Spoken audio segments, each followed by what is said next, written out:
Our next speaker has lived an almost nomadic lifestyle, having lived in England, Scotland, Nepal, and Hong Kong. He'll be talking about his journey through Europe and Asia, as well as the struggles and pressure that accompanied him throughout. Without further ado, please put your hands together for our very own Mr. Williamson.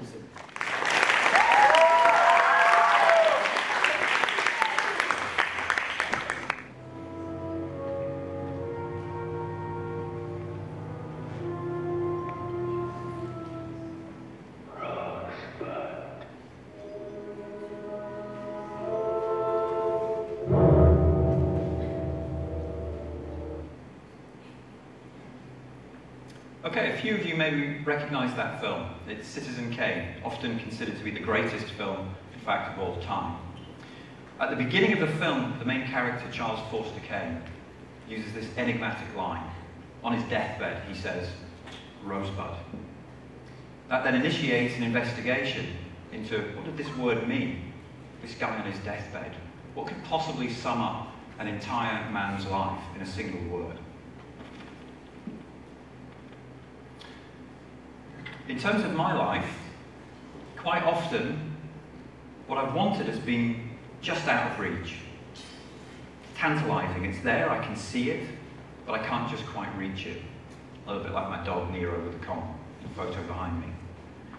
So, in terms of what I'm going to speak to you about today, just like Citizen Kane, I have my own rosebud. Okay, it's a term called Pushti. And just like in Citizen Kane, you'll have to wait until the very last reel to find out the symbolic significance of that word to me. Okay, so I'm going to take you back in time. Back to the mid-1970s. I was actually born in England, in Lincolnshire, but I only lived there for about 1 year. And then the family took off and we moved up to Scotland. So my mum, my dad, and also my older brother, John. When we got to Scotland, without even realising it, just I'm sure like many of you in different situations in your life, I wanted to fit in. And I watched and I observed those around me, and I appropriated many of the kind of linguistic conventions of the culture that I found myself in. Which meant that I had to learn pretty much almost an entirely different language. It was still spoken in English, but the inflections, the idiosyncrasies of the language were completely different in Scotland. And it's called Doric. Perhaps it's an accented language that many of you in here have never heard before. So, I'll give you a little bit of Doric. First of all, you've got to imagine that the Ian Williamson of 1977-78 didn't speak like he does today. I spoke with a Doric accent like that. So, if I'd said to you, "Fit like man," that would have meant, "How you doing?" If I'd said to you, "There's an awful lot of loonies and quinies in the audience today," I'd have been referring to boys and girls. And, imagine this, "I'm awfully sore needing a lavvy." I'm desperate for the toilet. So these were some of the kind of linguistic ways in which people spoke in Grampian in the Highlands where I was brought up. What was the Ian Williamson like of the late 1970s? Well, I didn't like school. In fact, I'd be honest and say that in kindergarten I hated it. And I had to be dragged by my mum on a daily basis, dropped off at the gates like I was some kind of feral creature, and then I would get on with the day, usually pinned to the window waiting for my mum to come back. With the magic of Photoshop in the image behind me, you'll see that I've spliced in my son, from exactly the same age as me, showing that neither of us liked kindergarten very much. But I did improve. And through appropriating linguistic conventions of Doric, I started to fit into the community. And I started to be quite successful at school. First of all, through sport, when I learned the importance of being a team player and collaborating. We were a tiny little school in the northeast of Scotland called Seafield Primary, and yet we went all the way to the Scottish Quake final which was the badminton finals for all of the Scottish primary schools. No one had even heard of us, and we wore this flamboyant purple tracksuit, which rather made us stand out.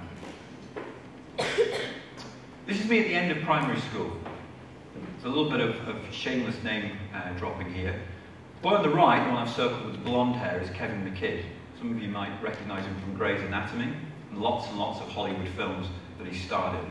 So this tiny little school seemed to create some level of success. I'm the boy on the left, the rather lanky looking one. And the elite was essentially the prizes that were given to the top 10 academic students in school. Now, you've got to remember, as a student in kindergarten, I had not participated at all. Neither had I in primary 1 or in primary 2. This had happened very, very quickly for me. So, by the time that I left Scotland in 1985, I would consider myself to be quite an empathetic person. You know, I cared for my friends, I looked after my friends as they did me. But in more recent years, I've kind of discovered that actually I think we're all born as empathetic people. I think that is a condition of the human race itself. Now that's something I've only really come to a conclusion on in recent times. I teach theory of knowledge, as many of you know. And for many years I taught self-interest theory, which sort of suggests that ultimately we're all selfish. But I actually think that we're not. I think as children we reach out to support each other. If one of our friends is in distress, we feel bad. For most people. There are a few exceptions to that rule, but I think for the vast majority of you in here, you'll have been the same as me. So, Giddens, Anthony Giddens, in his structuralist theory, where he talks about structuration, refers to the importance of what he calls almost like being a social actor. And that's kind of akin to, I think, the process I went through in primary school. I learned Doric, but it was like an acting process, which is kind of why I think I enjoy teaching so much. Because I think there's a certain level of acting that goes on every time I stand in front of the students. You essentially perform a role. So, in 1985, my dad announced one day that he'd been promoted, and we'd been moving down to East Yorkshire, which really brought my world in. You know, for 6-7 years, I had been working to fit into a community that I was about to be ripped out of. Now, for many of you in this audience, you're what are called global nomads, which means you maybe have parents who are from different countries, from different ethnic backgrounds. Perhaps you've moved schools already, several times, from one country to the next possibly. So you're probably thinking, big deal. But that's working in the international school system.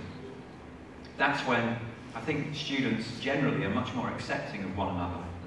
For me, I was going to move from a culture in which everybody looked and spoke exactly the same, to a culture where, yes, I would look like everybody in Yorkshire, but they sounded completely different to me. This was immediately right from the start. This was immediately evident to me, should I say.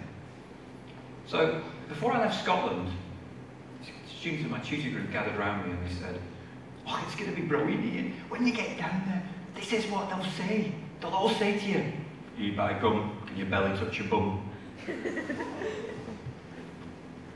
Yet when I got down to England, all of the Yorkshire kids gathered around me in my new tutor group and they said, "Come on, say it, say it." Say what? Say it, come on, what they say in Scotland. Well, what do they say in Scotland? Go on, what kind of new? Jimmy 2.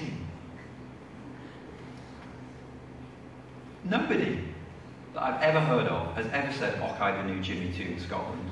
And nobody has ever said, "E by gum, can your belly touch your bum" in Yorkshire. It was part of the ridiculous stereotype that exists with one perception of culture to another. Now remember, I pointed out the fact that I was rather tall in primary 7. By the time I arrived in secondary school, I was 5'10" in year 7. Now I didn't want to stand out that way. You might be thinking, that's quite cool, you know, I had the physical advantage over everyone. I was certainly good at sport. But with that, I just wanted to fit in. I didn't want people to notice me. And obviously walking around being 5'10" meant that that was very difficult, which is why I perfected a kind of walk that was more like that, so it was at least 2 or 3 inches smaller. So this is me as part of the athletics team in school in Driffield.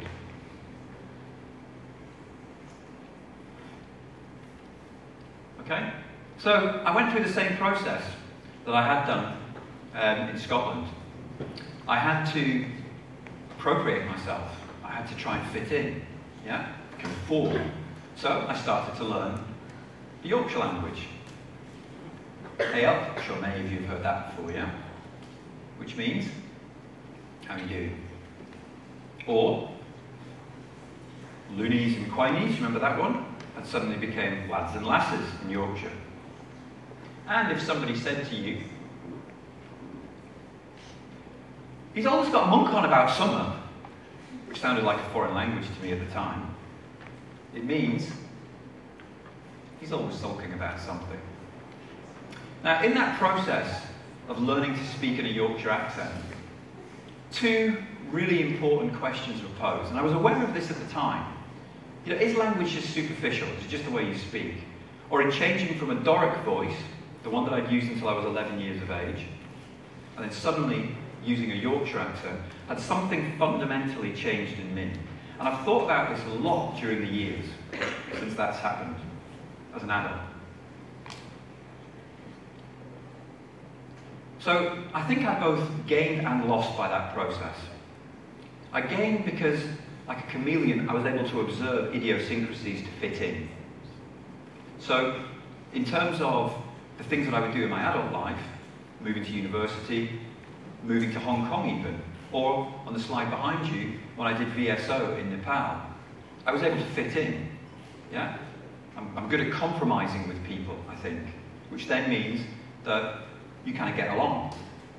But I think at the same time, I lost something in myself at the same time.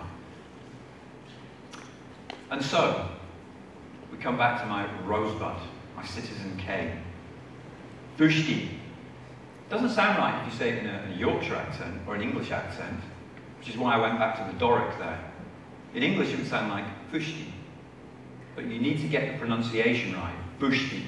It kind of means going off. Something that's gone off, it's not quite right. Yeah? Perhaps it's past its best. And for me, a little bit like in Citizen Kane, where the main character suddenly remembers on his deathbed that in his childhood he had a sledge called Rosebud. Bit of a spoiler there, by the way.